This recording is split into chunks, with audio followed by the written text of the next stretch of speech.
Hello students, class 11 के work energy and power chapter का ये सेशन नंबर 1 है।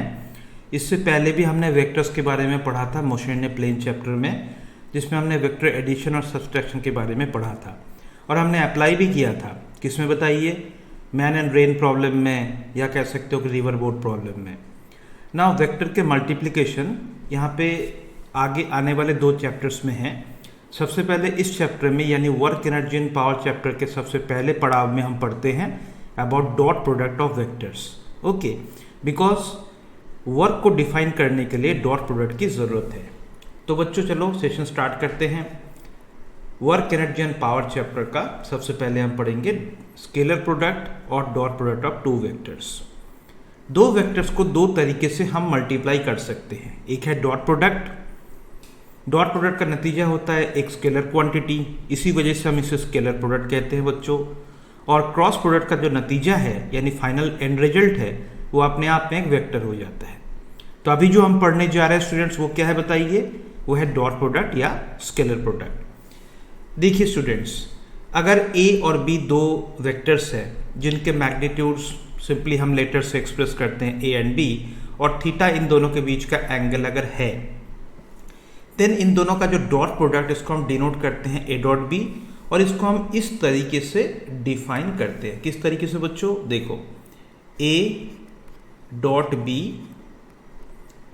बी को हम लिख सकते हैं फर्स्ट वेक्टर का मॉड्यूलस यानी मैग्नीट्यूड, सेकंड का magnitude A B into cos theta. So A अपने आप एक मैग्नीट्यूड है, बी अपने आप में एक मैग्नीट्यूड है, और कॉस थीटा आप जानते हो एक रेशियो है। अब इन तीनों में से ए और बी कभी नेगेटिव हो ही नहीं सकता, ठीक है, लेकिन कॉस थीटा पॉजिटिव, नेगेटिव या जीरो कुछ भी हो सकता है। ठीक है स्टूडेंट्स, तो हम यहाँ पे लिख सकते हैं ए बी कॉस थीटा, और ये जो क्वांटिटी यानी रिजल्ट जो हमें मिला है ये अपने आप में एक स्केलर है, हम कह सकते हैं ये अपने आप में एक स्केलर है। ऑलराइट, तो स्टूडेंट्स यहाँ पर देखिए ए डॉट बी को हम इस तरीके से पेश कर सकते हैं, जैसे मैंने आपको कहा कि ए एंड बी ये दोनों बेसिकली मैग्नीट्यूड्स है, ये दोनों ऑलवेज पॉजिटिव ही होंगे। लेकिन ये जो कॉस थीटा है, कॉस थीटा कुछ भी हो सकता है। It can be positive, it can be negative and it can be zero also, है कि नहीं? तो स्टूडेंट्स कब होगा पॉजिटिव, कब होगा नेगेटिव? देखो, अगर दोनों वेक्टर्स के बीच का एंगल थीटा 90 से छोटा हुआ, यानी जिसे हम कहते हैं, क्या कहते हैं बच्चों बताइए? Acute angle. तो अगर एक्यूट एंगल है 2 वेक्टर्स के बीच, ऑलराइट, तो यहाँ पर कॉस थीटा बन जाएगा पॉजिटिव, ठीक है। और in that case A dot B जो है, जिसका नतीजा यानी a into B into cos theta, इसका नतीजा भी बन जाएगा पॉजिटिव। ठीक उसी तरीके से आप जरा सोचिए कि थीटा अगर 90 डिग्री हो गया, ऑलराइट, इन दैट केस चाहे a और b कुछ भी हो, कॉस थीटा बनेगा कन्फर्म जीरो। तो in that case a dot B का जो नतीजा है वो बनेगा जीरो। तो इस मामले को हम कहते हैं परपेंडिकुलर वेक्टर्स। तो हमेशा याद रखिएगा 2 परपेंडिकुलर वेक्टर्स जो है, मान के चलो ये एक वेक्टर है और ये दूसरा वेक्टर है, दोनों अगर म्यूचुअली परपेंडिकुलर है बच्चों तो इन्हें हम ऑर्थोगोनल वेक्टर भी कहते हैं। तो ऑर्थोगोनल वेक्टर का डॉट प्रोडक्ट हमेशा जीरो होता है। ठीक उसी तरीके से अगर थीटा मान के चलिए ऑब्ट्यूज एंगल हुआ, यानी क्या समझे, 90 से बड़ा, तो in such case cos theta will become negative, ये नेगेटिव हो जाएगा, यानी इस मामले में ए डॉट बी जो है आपका वो हो जाएगा नेगेटिव। ओके, लेकिन जो नतीजा है हमेशा स्केलर होगा, इस बात को आपको ध्यान रखना है। तो बच्चों इसीलिए हम इसको कहते हैं। अब सोचिए ज्योमेट्रिकल इंटरप्रिटेशन क्या है। ज्योमेट्रिकल इंटरप्रिटेशन मतलब अगर हम स्टूडेंट्स ए डॉट बी को लिखने की दोबारा कोशिश करें, ए डॉट बी, तो नतीजा क्या था बताइए? A into B into cos theta, सही है ना? अगर इसे हम इस तरीके से पढ़ते हैं कि ए को अलग रखो, फिर इसके साथ आप मल्टीप्लाई करो बी कॉस थीटा को, ऑलराइट। तो बच्चों इसको हम ऐसे सोच सकते हैं कि ए के साथ हम बी का पैरेलल कंपोनेंट को मल्टीप्लाई कर रहे हैं। या आप इसको ऐसे सोच सकते हो कि A vector into component of B along A, component of B along A या projection of vector B along A आप कह सकते हो। तो इसी को मैं इसका पिक्टोरियल प्रेजेंटेशन में आपको दिखाना चाहता हूं। आप देखो बच्चों कि अगर ये बन गया वेक्टर ए, सही है, दिस इज वेक्टर, कौन सा वेक्टर कह रहा हूं मैं, ए वेक्टर, ठीक है। तो इसका लेंथ कितना है बताइए बच्चों, इसका लेंथ है कैपिटल ए, ओके। और जो दूसरा वेक्टर है इसके साथ कुछ एंगल पर है, सपोज करो कुछ इस तरीके से दूसरा वेक्टर है, this B the other vector B, alright. और इन दोनों वेक्टर्स के बीच का जो एंगल है वो कितना है, थीटा है। अब हम कैसे ढूंढेंगे बताइए कि बी का प्रोजेक्शन ए के ऊपर कितना है। हम क्या करेंगे स्टूडेंट्स, देखो आप बी के टिप से यानी एंड पॉइंट से ए पर एक परपेंडिकुलर हम ड्रॉ करेंगे, देख रहे हो आप। अब आपको बी का कंपोनेंट मिलेगा, बी का कंपोनेंट मिलेगा अलोंग ए, ये वाला वेक्टर देखो, ये लाल रंग का जो मैंने वेक्टर ड्रॉ किया है, ये जो लाल रंग का वेक्टर है, क्योंकि वेक्टर रेजोल्यूशन आप जानते हो भाई, किसी भी वेक्टर का थीटा डायरेक्शन में कंपोनेंट क्या होता है आप सभी जानते हो, कॉस कंपोनेंट होता है। तो जो रेड कलर का वेक्टर है इसी को हम लिखेंगे क्या बताइए, b इंटू कॉस थीटा, इसी को हम कहेंगे projection of b along a, okay, या component of b along a। इसी को हमने लिखा है, क्या लिखा है बच्चों, b पैरेलल। तो a डॉट b निकालने के लिए आप इन दोनों को मल्टीप्लाई कर सकते हो, किन दोनों को बताइए, एक तो देखो ये a वेक्टर और b का कंपोनेंट को। ठीक उसी तरीके से आप इस डॉट प्रोडक्ट को ऐसे भी पढ़ सकते हो, b into A cos theta, ठीक है। इसका मतलब है b के साथ आप a पैरेलल मल्टीप्लाई करोगे, यानी b vector into component of a along b या प्रोजेक्शन। तो इसको हम कैसे दिखाएंगे स्टूडेंट्स, ये देख सकते हो। मान लो कि ये है वेक्टर a, ठीक है, ऑलराइट, ये वेक्टर a है और b वेक्टर कुछ इंक्लाइन थीटा एंगल पर है बच्चों। देखो b वेक्टर सपोज कीजिए कुछ इस डायरेक्शन में है, ऑलराइट। ये दूसरा वेक्टर है जिसका नाम है b वेक्टर और दोनों वेक्टर्स के बीच का एंगल है थीटा। अब हम प्रोजेक्शन पेश करना चाहते हैं किसका, a वेक्टर का b के ऊपर। तो क्या करना चाहिए बताइए, from the tip of a हम b के ऊपर एक प्रोजेक्शन ऐसे ड्रॉ करेंगे परपेंडिकुलर, ठीक है।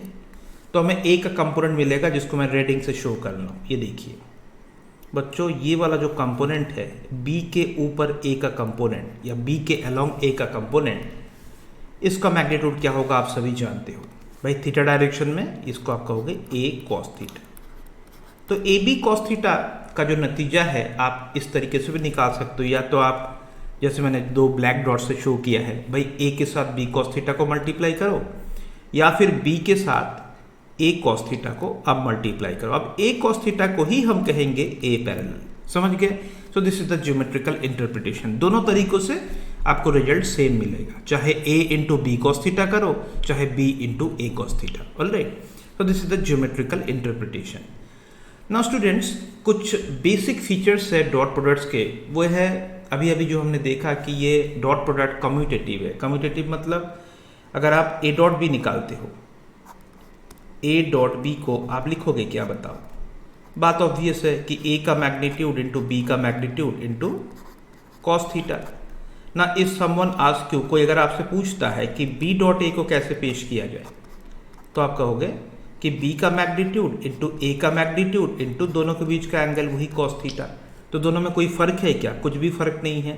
सो कम्यूटेटिव का यही मतलब है कि a डॉट b जो है वो बराबर हो जाएगा b डॉट a, सही है। देन डिस्ट्रीब्यूटिव, डिस्ट्रीब्यूटिव नेचर क्या है स्टूडेंट, सपोज करो कि a वेक्टर है डॉट, इसको हम b प्लस c वेक्टर के साथ डॉट प्रोडक्ट निकालने जा रहे हैं, मतलब b और c दोनों का जो वेक्टर सम है उसके साथ a का डॉट प्रोडक्ट। तो डिस्ट्रीब्यूटिव कुछ इस तरीके से हो जाएगा, दैट विल लीड टू, पहले आप ए डॉट बी निकालोगे, ठीक है, प्लस आप ए डॉट सी निकालोगे। तो इसका मतलब है ये डिस्ट्रीब्यूटिव है, ठीक है। ये दूसरा इसका फीचर या प्रॉपर्टी है।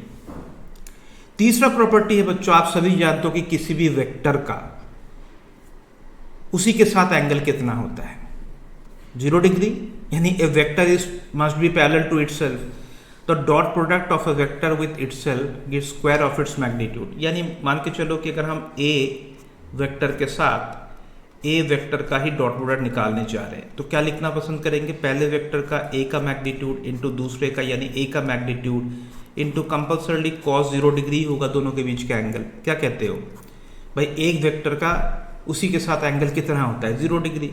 तो हम कहेंगे देखो ए स्क्वायर ऑफ द मैग्नीट्यूड और cos थीटा बन जाएगा 1 क्योंकि cos 0 डिग्री है। Now let us another property, और एक प्रॉपर्टी है multiplication with a real number, ठीक है। सपोज कीजिए बच्चों कि अगर हम ए के साथ डॉट प्रोडक्ट निकाल रहे हैं, एक क्वांटिटी है लैम्डा जो कि एक रियल नंबर है बी, तो इसका नतीजा क्या हो जाएगा जानते हो, लैम्डा आ जाएगा सामने और यहाँ पे बन जाएगा ए डॉट बी, इसमें कोई फर्क नहीं पड़ेगा। ठीक उसी तरीके से सपोज करो बच्चों लैम्डा इंटू ए, ये इसके साथ आप डॉट प्रोडक्ट निकालने जा रहे हो लैम्डा इंटू बी, ठीक है। तो एंड रिजल्ट क्या मिलेगा, लैम्डा इंटू लैम्डा यानी स्क्वायर बनेगा और बाकी जो भी खेल ए डॉट बी जो भी आपको मिलेगा उसका रिजल्ट है। तो ये 4 बेसिक फीचर्स है, कम्यूटेटिव, डिस्ट्रीब्यूटिव एंड मल्टीप्लिकेशन। एक वेक्टर के साथ उसी को मल्टीप्लाई करोगे तो बात ऑब्वियस है, स्क्वायर ऑफ इट्स मैग्नीट्यूड मिल जाएगा। मल्टीप्लिकेशन विद रियल नंबर, वो फीचर भी हमने पढ़ लिया, ठीक है स्टूडेंट्स। अब देखिए कुछ इंपॉर्टेंट पॉइंट्स मैं आपको बताना चाहता हूँ कि अगर जो वेक्टर है, वेक्टर अगर आई कैप, जे कैप और के कैप के फॉर्मेट में है, वैसे तो बच्चों हम सभी जानते हैं आई, जे और के वेक्टर के बारे में। देखो स्टूडेंट्स, ये वाई एक्सिस है, ऑलराइट, वर्टिकल, ये एक्स एक्सिस है और ये जेड एक्सिस है।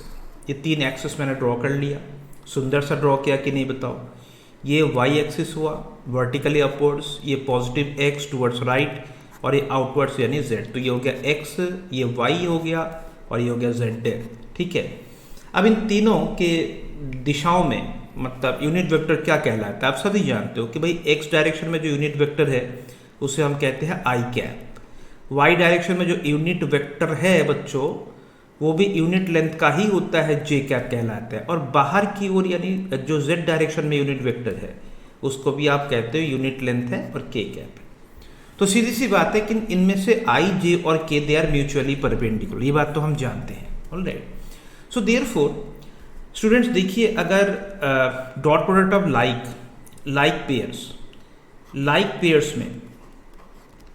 लाइक पेयर्स में अगर हम काम करें, जैसे कि आई के साथ आई का एंगल कितना है, 0 डिग्री, तो बात ऑब्वियस है। देखो आई कैप डॉट आई कैप, नतीजा होना चाहिए आई कैप का मॉड्यूलस यानी 1, दोबारा आई कैप का मॉड्यूलस यानी 1, यानी cos 0 डिग्री, तो ये हमेशा 1 होगा।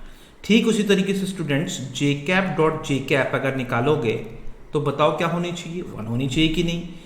लाइकवाइज के कैप डॉट के कैप, अभी हमने पढ़ा था कि भाई एक वेक्टर को उसी के साथ डॉट प्रोडक्ट निकालोगे तो नतीजा क्या होता है, उसके मैग्नीट्यूड का स्क्वायर, ये आ गया। बट जरा गौर कीजिए, जो अनलाइक पेयर्स है, अनलाइक और dissimilar members of a pair, unlike pair है, जैसे कि कोई भी आई डॉट जे की बात करें हम, ठीक है, एक आई दूसरा जे या के कुछ भी करो, तो यहाँ पर स्टूडेंट्स नतीजा एंड रिजल्ट जरूर 0 मिलेगा, क्योंकि देखो डिसिमिलर पेयर में दोनों के बीच का एंगल कंफर्म 90 डिग्री होनी चाहिए, ऑलराइट। तो इस बात को आपको ध्यान रखना है। अब एक इंपॉर्टेंट बात कि बाई चांस अगर इफ 2 वेक्टर्स आर गिवन, देखो एक तो यह है कि ए का मैग्नीट्यूड हमें मालूम है, बी का मैग्नीट्यूड हमें मालूम है और दोनों के बीच का एंगल भी पता है, तब तो हम क्या करेंगे, ए का मैग्नीट्यूड बी का मैग्नीट्यूड इंटू कॉस थीटा लिख देंगे। लेकिन अगर वेक्टर्स आई कैप, जे कैप और के कैप के फॉर्म में गिवन है, याद रखिएगा कि if vectors are given in unit vector form या कंपोनेंट फॉर्म जिसे हम कहते हैं। ऑलराइट, जैसे कि मान लीजिए कि ए वेक्टर जो है वो गिवन है A1 आई कैप प्लस A2 जे कैप प्लस A3 तीसरा कंपोनेंट z डायरेक्शन में k कैप। दूसरा वेक्टर है स्टूडेंट्स b इक्वल्स टू, बताइए क्या, B1 जो x कंपोनेंट है, देन B2 जो y कंपोनेंट है, और B3 जो k कंपोनेंट या z कंपोनेंट है। अब इन दोनों का डॉट प्रोडक्ट अगर आप निकालने की कोशिश करोगे, देखो दोनों के पास तीन तीन कंपोनेंट्स है, तो आप सभी जानते हो कि यहाँ पे कितने रिजल्ट बैठेगा, 3 इंटू 3 9 टर्म्स मिलेगा। लेकिन 9 में से जो है आपको सिमिलर पेयर मिलेगा, सिमिलर का जैसे आई और आई, जे और जे और के, और 3 ही मिलेंगे, और बाकी सारे 6 जो है वो आई डॉट जे या आई डॉट के या जे आई जे के या के आई के जे ऐसे कुछ मिलेगा। तो बच्चों इफेक्टिवली आपको क्या करना पड़ेगा, देखो आपको देखना है कि आई कैप के कोएफिशिएंट क्या क्या है। आई कैप का कोएफिशिएंट फर्स्ट वेक्टर में A1 है और दूसरे वेक्टर में B1 है। तो आप एक काम करो, इन दोनों को मल्टीप्लाई करो, तो रिजल्ट आएगा and result A1 into B1, सही है। ठीक उसी तरीके से कोएफिशिएंट यानी जो सामने लिखा हुआ है जे कैप के सामने, उन्हें आप मल्टीप्लाई करो। जैसे कि जे कैप के सामने पहले वाले वेक्टर में A2 और दूसरे वाले में B2 लिखा हुआ है। ठीक है स्टूडेंट, तो इसको आप क्या पुट करोगे बताओ, आप A2 और B2 को मल्टीप्लाई करोगे। सिमिलरली के कैप के कोएफिशिएंट को यानी इन दोनों को आप मल्टीप्लाई कीजिए, कैसे, A3 इंटू B3, ऑलराइट। फिर इन तीनों को जोड़ लीजिए, तो that will be the end result. इस तरीके से हम डॉट प्रोडक्ट निकालते हैं जब आई जे के फॉर्म में हो। अब जहाँ तक बात है एप्लीकेशन की, स्टूडेंट्स देखो एप्लीकेशन की जहाँ तक बात है, ये बताओ कि डॉट प्रोडक्ट का मैक्सिमम पॉसिबल वैल्यू कितना हो सकता है। तो हम कहेंगे, हम सभी जानते हैं कि भाई ए डॉट बी का जो एंड रिजल्ट है वो कितना है, ए का मैग्नीट्यूड बी का मैग्नीट्यूड इंटू कॉस थीटा। ठीक है, तो जरा लॉजिकली बताओ कि ए डॉट बी का जो मैक्सिमम पॉसिबल वैल्यू है वो कब आ पाएगा for a given pair of the vectors. Maximum value होगा ए इंटू बी। कब होगा बच्चों, बात ऑब्वियस है, जब थीटा हो जाएगा 0 डिग्री, यानी व्हेन दिस टू वेक्टर्स, दोनों वेक्टर्स जब म्यूचुअली पैरेलल होंगे। ठीक उसी तरीके से ए डॉट बी का सबसे ज़्यादा नेगेटिव वैल्यू कब आएगा बताइए। ए डॉट बी मतलब हम कहेंगे भाई ए बी कॉस थीटा, जिसमें ए बी का प्रोडक्ट तो सेम ही रहेगा, लेकिन ए डॉट बी का जो मिनिमम वैल्यू कब आपको मिलेगा, वो वैल्यू बन जाएगा माइनस ए बी। कब बच्चों, जब थीटा दोनों के बीच का एंगल बनेगा 180 डिग्री, क्योंकि आप सबको पता है कि भाई cos 180 -1 होता है। तो स्टूडेंट्स ए और बी जब देखो बिल्कुल विपरीत यानी ऑपोजिट डायरेक्शन में होंगे, तब रिजल्ट एंड रिजल्ट होगा माइनस ए बी। और जहाँ तक परपेंडिकुलर वेक्टर्स है और ऑर्थोगोनल वेक्टर्स है, तो इस मामले में व्हेन थीटा हो जाएगा 90 डिग्री, इन्हें हम कहते हैं ऑर्थोगोनल वेक्टर्स। याद रखना, ए और बी दोनों म्यूचुअली परपेंडिकुलर जब भी होंगे, any pair of perpendicular vector, चाहे उनके इंडिविजुअल मैग्नीट्यूड कितना भी बहुत बड़ा हो छोटा हो कुछ भी हो, तो एंड रिजल्ट बच्चों होता है देखो ए डॉट बी। आप ही बताओ मुझे कितना होगा। ए और बी का प्रोडक्ट चाहे जितना भी बड़ा हो, लेकिन cos 90 जो है वो आपको 0 ही देगा। तो किसी भी बड़े संख्या के साथ आप 0 मल्टीप्लाई करोगे तो अल्टीमेटली आपको 0 ही मिलने वाला है। अब मैं आपको बताऊं दो जो मोस्ट इंपॉर्टेंट एप्लीकेशन है, इसके दो ही एप्लीकेशन है जो आपको पढ़ने हैं, बाकी जो physical quantities co dot product हम करेंगे। अभी इस सेशन में हम आगे कुछ क्वेश्चन भी प्रैक्टिस करेंगे। सबसे पहला एप्लीकेशन बच्चों देखो, how to finding angle between the vectors, यानी फाइंडिंग किस तरीके से आप दो वेक्टर्स के बीच का एंगल निकालोगे। Finding angle theta. थीटा क्या है बच्चों बताइए, angle between, theta angle between the vectors. ठीक है, तो कैसे निकालोगे, बहुत कूल है। देखो ए डॉट बी, अगेन वही फॉर्मूला लिख रहा हूं, ए का मैग्नीट्यूड बी का मैग्नीट्यूड इंटू कॉस थीटा। तो बहुत इजीली स्टूडेंट्स हम लिख सकते हैं, इसका मतलब है कॉस थीटा जो है आप बहुत इजीली पा सकते हो अगर आपने ए डॉट भी निकाल लिया और जो भी मिला उसे ए का मैग्नीट्यूड और बी के मैग्नीट्यूड से आपने डिवाइड कर दिया। ठीक है, तो जैसे कि अभी अभी हमने एग्जाम्पल लिया था कि देखो पहला वेक्टर जो है वह है a1 i cap plus a2 j cap plus a3 k cap, और जो दूसरा वेक्टर था जनरल फॉर्मुलेशन बता रहा हूँ कि भाई b1 component i cap plus b2 y component plus b3 k component यानी z कंपोनेंट। तो लॉजिकली बच्चों इन दोनों के बीच का एंगल को हम ऐसे लिख सकते हैं, क्या बताइए, अभी अभी हमने डिस्कस किया था कि भाई ए डॉट भी होगा क्या, भाई product of the coefficient of the I cap a1 b1 plus a2 b2 plus a3 b3, सही है ना। अब नीचे क्या लिखोगे, नीचे मैग्नीट्यूड ऑफ ए लिखना है इनटू मैग्नीट्यूड ऑफ बी लिखना है। अब हम सबको पता है कि तीनों कंपोनेंट्स अगर दिख गए यानी आई कैप जे कैप और के कैप के कोएफिशिएंट, तो वेक्टर का मैग्नीट्यूड हम निकालते कैसे हैं। ठीक है, देखो बच्चों वेक्टर का मैग्नीट्यूड हम निकालेंगे, जो पहला वाला वेक्टर है ए, उसका मैग्नीट्यूड क्या लिखना चाहिए बताइए आप, sum of the squares of the coefficients is a1 square plus a2 square plus a3 square, सही है, इनटू दूसरे वेक्टर का जो मैग्नीट्यूड है उसे क्या पेश करना है, दूसरा वेक्टर का मैग्नीट्यूड क्या लिखोगे बताओ, बहुत कूल है, b1 का स्क्वायर प्लस b2 का स्क्वायर प्लस b3 का स्क्वायर, सही है। सो एक जनरल फॉर्मूला आपके पास आ गया, दोनों वेक्टर के बीच का एंगल आप निकाल सकते हो। ये पहला एप्लीकेशन है, और जो दूसरा इंपॉर्टेंट एप्लीकेशन है स्टूडेंट्स वो ये है finding component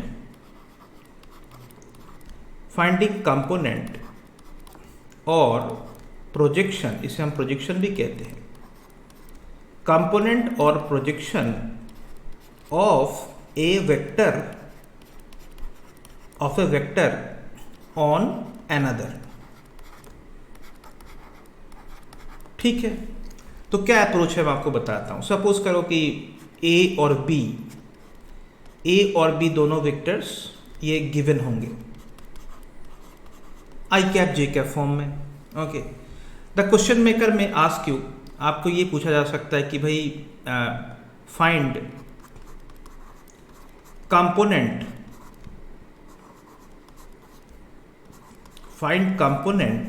of B vector on A vector, यानी ऑन कह सकते हो या अलोंग कह सकते हो, ए के अलोंग बी का कंपोनेंट, या फिर ऐसा भी पूछा जा सकता है कि वेयर टू फाइंड, हमें प्रोजेक्शन या कंपोनेंट निकालना है किसका, component of A vector along या ऑन बी, ये हो सकता है।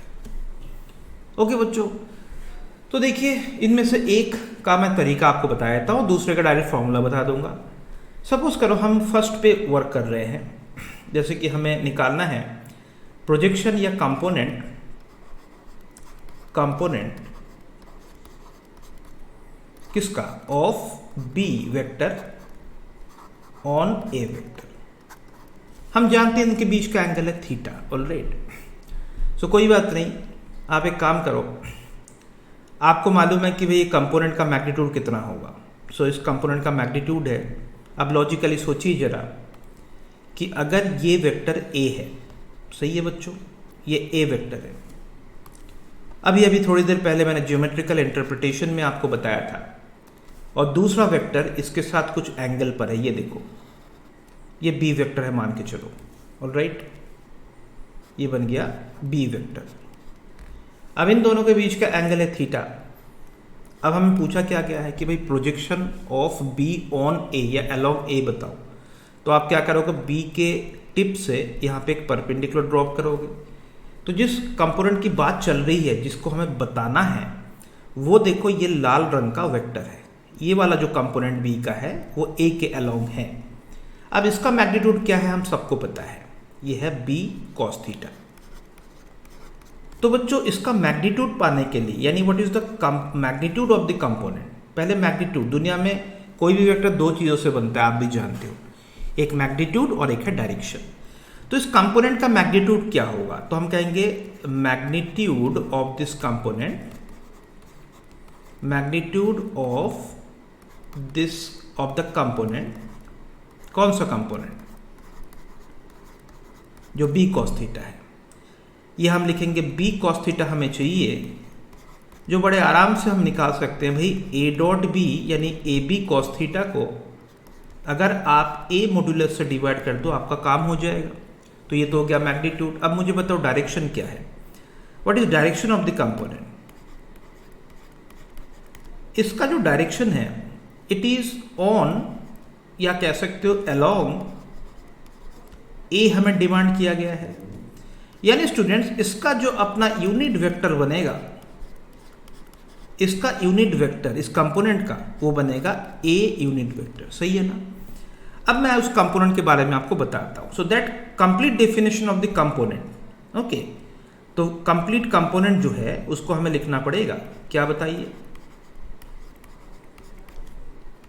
पहले उसका मैग्नीट्यूड जो कि ए डॉट बी अपॉन ए से आ जाएगा, और दूसरा उसका यूनिट वेक्टर जो कि ए कैप है। अगले स्टेप में आप लिखोगे A dot B upon A, और यूनिट वेक्टर ए कैप को आप लिखोगे A vector by its magnitude.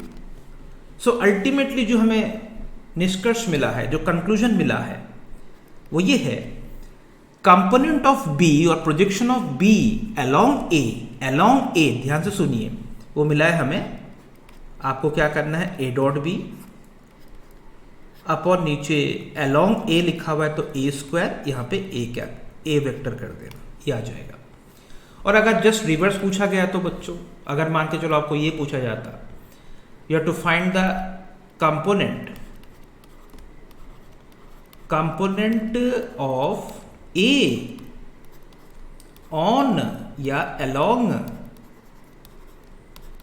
B, तो आप क्या करते, आप लिखते वही ए डॉट बी, बिकॉज यहाँ पे ऑन बी बताया गया तो नीचे याद रखना बी स्क्वायर कर देना, और यहाँ पे बी वेक्टर को मल्टीप्लाई कर देना, तो आपको वो कंपोनेंट का कंप्लीट डेफिनेशन आ जाएगा मैग्नीट्यूड और डायरेक्शन के साथ, यानी आई कैप जे कैप के कैप फॉर्म में आ जाएगा। ओके, तो ये दो बेसिक एप्लीकेशन है। बाकी इंटरमीडिएट एप्लीकेशंस में बच्चों देखो ये बहुत कॉमनली अप्लाइड है कि भाई जहाँ कहीं भी आपको परपेंडिकुलर वेक्टर दिखे तो कंफर्म एश्योर्ड हो जाओ कि भाई इनका डॉट प्रोडक्ट पक्के से जीरो आएगा। ठीक है, चलो आगे बढ़ते हैं, कुछ एग्जाम्पल्स हम सॉल्व करते हैं। पहला एग्जाम्पल हमारे पास है कि if magnitudes of two vectors, दो वेक्टर है जिनके मैग्नीट्यूड 4 और 6 है, इनका स्केलर प्रोडक्ट का नतीजा 12 है, तो इनके बीच का एंगल कितना है। बड़ा कूल सा क्वेश्चन है। तो बच्चों हमें बताया गया कि भाई देखो ए बी मान लेते हैं, दो वेक्टर है, ए डॉट बी का नतीजा हमें बताया जा रहा है 12, जबकि ए का मैग्नीट्यूड है 4 और बी का मैग्नीट्यूड है 6। हमें थीटा पूछा गया है, बहुत कूल है। तो हम कहेंगे भाई cos theta equals to A dot B divided by क्या बताइए, A B. So A dot B कितना गिवन है, 12 गिवन है, और ए बी का प्रोडक्ट देखो 4 इंटू 6 का मल्टीप्लीकेशन 24, यानी अल्टीमेटली एंड रिजल्ट है 1/2 जो कि कॉस थीटा है। तो थीटा क्या कहोगे बताओ, थीटा 60 डिग्री है। तो इन माई ओपिनियन सही आंसर है थर्ड ऑप्शन करेक्ट, 60 डिग्री। बहुत ही कूल क्वेश्चन था। आगे देखते हैं, बताएगा कि दो वेक्टर्स है, देखो गिवन है, बोल्ड लेटर में लिखा हुआ है, मतलब विदाउट वेक्टर साइन, ठीक है ना। v1 और v2 दो वेक्टर्स है, एक आई कैप प्लस जे कैप है और एक है जे कैप प्लस के कैप। इनके बीच का एंगल ढूंढना है, ठीक है। तो चलो बच्चों कुछ करते हैं। तो एंगल कैसे ढूंढा जाता है बताओ, वही तरीका अभी भी जो हमने डिस्कस किया था, ये एक प्रिमिटिव एप्लीकेशन है। एंगल ढूंढने का तरीका है भाई, इन दोनों को v1 वेक्टर और v2 वेक्टर, इन दोनों को आप डॉट प्रोडक्ट निकालो और डिवाइड कर दो v1 का मॉड्यूलस और v2 के मॉड्यूलस। ओके, सबसे पहले हम चलो निकालते हैं v1 डॉट v2, ठीक है बच्चों। तो v1 डॉट v2 मतलब आप गौर कीजिए, पहला वाला वेक्टर जो है आई कैप है प्लस जे कैप है, और दूसरा वाला वेक्टर है जिसमें आई नहीं है, जे है और के है। ओके, तो फर्स्ट वेक्टर का आई कैप कोफिशिएंट 1 है और सेकंड के पास 0 है ही नहीं, लेकिन दोनों के पास ही जे कैप के कोफिशिएंट है। तो बच्चों इनका जो प्रोडक्ट है उसमें आप लिखोगे क्या? देखो पहले वेक्टर के पास आई कैप कोफिशिएंट 1 है लेकिन दूसरे के पास 0 है, प्लस जे कैप कोफिशिएंट दोनों के पास 1 1 है, और थर्ड जो कोफिशिएंट है उसमें आप देखिए पहले वाले वेक्टर के पास 0 के कैप कोफिशिएंट है लेकिन दूसरे के पास है, तो अल्टीमेटली क्या रिजल्ट आया बताओ? एंड रिजल्ट है 1। अब हम बात करते हैं कि V1 का मॉड्यूलस के बारे में। किसी वेक्टर का मॉड्यूलस क्या होता है? Under root of sum of the squares of its components, यानी पहला वाला वेक्टर आई कैप और जे कैप यानी 1 1 कोफिशिएंट रखता है तो हम लिखेंगे 1 स्क्वायर प्लस 1 स्क्वायर, क्या होगा बच्चों? √2। सिमिलरली अगर दूसरे वेक्टर की बात सोचो आप, जिसके पास कोएफिशिएंट है 1 और 1 लेकिन जे और के है, तो 1 का स्क्वायर प्लस 1 का स्क्वायर, तो ये भी हो जाएगा √2। तो अल्टीमेटली आप देखो ये रेशियो आपको मिल क्या रहा है? v1 डॉट v2 बन गया 1 और यहाँ पे √2 नीचे और √2, तो अल्टीमेटली ये भी बन गया 1/2। सो थीटा को आप लिखोगे 60 डिग्री इनके बीच का एंगल भी है। तो चलो ये फोर्थ ऑप्शन करेक्ट है यहाँ पे। ओके, चलो आगे बढ़ते हैं बच्चों। आगे हमारे पास और एक क्वेश्चन है कि दो वेक्टर्स है, एक वेक्टर है 2i cap plus 3j cap minus 4k cap और दूसरा है -i cap plus 4j cap plus ck cap. बताया गया कि दिस वेक्टर्स आर ऑर्थोगोनल। देखो यहाँ पे क्या लिखा हुआ है? ऑर्थोगोनल। ऑर्थोगोनल वेक्टर मतलब दोनों वेक्टर पक्के से परपेंडिकुलर है, ठीक है। तो यहाँ पे आप पहले ये ऑर्थोगोनल शब्द पकड़ लीजिए, ये ऑर्थोगोनल है मतलब दोनों वेक्टर्स मस्ट बी परपेंडिकुलर, यानी इन दोनों का डॉट प्रोडक्ट मस्ट बी 0। इन दोनों का dot product must be 0। Dot product of orthogonal यानी परपेंडिकुलर वेक्टर्स क्या होता है बताओ? मस्ट बी 0, ठीक है। तो दोनों का डॉट प्रोडक्ट निकाल लो। पहला वाला क्या है बताओ? 2 कोफिशिएंट आई कैप प्लस 3 कोफिशिएंट जे कैप माइनस 4 कोफिशिएंट के कैप डॉट ऑफ दूसरा वेक्टर है माइनस आई कैप मतलब -1 इंटू आई कैप प्लस 4 जे कैप और तीसरा कोफिशिएंट है अननोन सी इंटू के कैप। चलो डॉट प्रोडक्ट का हम जानते हैं भाई, आई के कोफिशिएंट का प्रोडक्ट प्लस जे कोफिशिएंट का प्रोडक्ट प्लस सबका। तो आई कोफिशिएंट क्या क्या है बच्चों? देखो इसके पास 2 है, इसके पास -1 है, तो ये हो गया -2, सही है। उसके बाद दोनों के आप देखिए जरा, जे कैप कोफिशिएंट इसके बाद 3 है, इसके पास 4 है, यानी आप इसके साथ जोड़िए कितना? 12 को जोड़िए, प्लस तीसरा कोफिशिएंट मार्क करो बच्चों, इसके पास -4 है, इसके पास c है, तो इनका क्या नतीजा होगा प्रोडक्ट का? ये हो जाएगा -4 इंटू सी, सब कुछ जोड़ के 0 लिख दीजिए।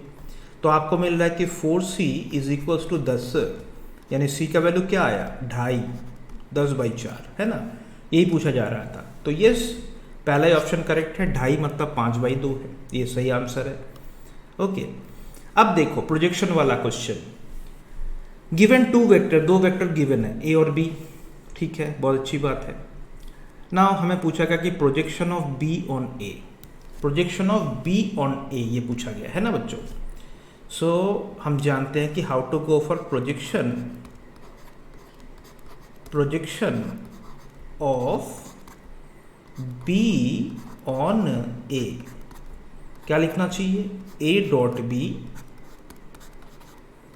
ऑन ए लिखा हुआ है तो नीचे ए का स्क्वायर कीजिएगा और उसके साथ ए को वेक्टर को मल्टीप्लाई कीजिएगा, ठीक है। तो स्टूडेंट्स यहाँ पे देखो, ये दोनों ही यहाँ पे ए वेक्टर जो है, ए वेक्टर को अगर आप क्लियर कट लिखोगे तो देखो इसके पास कोफिशिएंट है 3 आई कैप प्लस 4 जे कैप प्लस कुछ नहीं के कैप गायब है यानी 0 है। जबकि जो दूसरा वेक्टर है देख सकते हो आप, उसके पास आई कैप है ही नहीं यानी 0 आई कैप प्लस जे कैप सिंपली लिखा हुआ है यानी 1 है, 1 जे कैप प्लस 1 के कैप, ठीक है। तो स्टूडेंट्स आप एक काम कीजिए, सबसे पहले ए डॉट बी निकालिए, बताइए कितना होगा। दोनों के कोफिशिएंट देखो, 3 और 0 का 0 प्लस 4 और 1 का प्रोडक्ट 4 प्लस 0 और 1 का प्रोडक्ट 0, तो ये रिजल्ट आया 4। ओके, अब आप एक काम करो, a का मॉडुलस निकालो, मैग्नीट्यूड ऑफ a, तो लिखोगे under root of sum of the squares of the coefficient. Coefficient क्या क्या है, 3 और 4 है, तो 3 का स्क्वायर प्लस 4 का स्क्वायर, बड़े आराम से 5 मिल गया, है कि नहीं। अब आप लिखोगे दैट कंपोनेंट इज, देखो बच्चों, a डॉट b कितना है 4, और अपॉन a स्क्वायर को 25 लिखना पड़ेगा, 5 का स्क्वायर। फिर हमें लिखना पड़ेगा a वेक्टर को, जो कि 3i cap plus 4j cap है। तो अल्टीमेटली ये जो कंपोनेंट हमें पूछा गया कि b का प्रोजेक्शन या कंपोनेंट ऑन a, वो क्या लिखोगे आप, यहाँ पे हम लिख सकते हैं कि भाई ये एंड रिजल्ट कह सकते हो, या अलग से आप 12/25 12/25 आई कैप प्लस 16/25 जे कैप ऐसे भी पेश किया जा सकता है। ठीक है, तो इस तरीके से हम component of one over other, अगर इसी क्वेश्चन में हमें पूछा जाता कि find the component of A on B, तो क्या करते हैं बच्चों, A dot B upon B square into B vector. तो इस तरीके से, तो इस सेशन में हमने कुछ बेसिक एप्लीकेशन ही डिस्कस किए हैं स्टूडेंट्स। डॉट प्रोडक्ट में 2 मेन एप्लीकेशन है, याद रखना, ऑर्थोगोनल वेक्टर यानी म्यूचुअली परपेंडिकुलर, तो डॉट प्रोडक्ट पक्के से 0 आएगा। ओके, दूसरा एप्लीकेशन है कि दोनों के बीच का एंगल कैसे निकाला जाता है, कि A dot B upon A B लिखकर। और तीसरा जो है प्रोजेक्शन या component of B on A, जो ऑन ए पढ़ा है आपने, तो बहुत इजी हो गया, तो A dot B upon A square into A. On B अगर होता तो projection of A on B, तो क्या करते, A dot B upon B square into B vector. ठीक है, तो चलो नेक्स्ट सेशन में स्टूडेंट, सेशन नंबर 2 में हम इसी के एप्लीकेशन पे आएंगे। सबसे पहले हम डिफाइन करेंगे वर्क को, फिर वर्क रिलेटेड कुछ क्वेश्चन हम नेक्स्ट सेशन में जरूर सॉल्व करेंगे। चलो, ऑल द बेस्ट।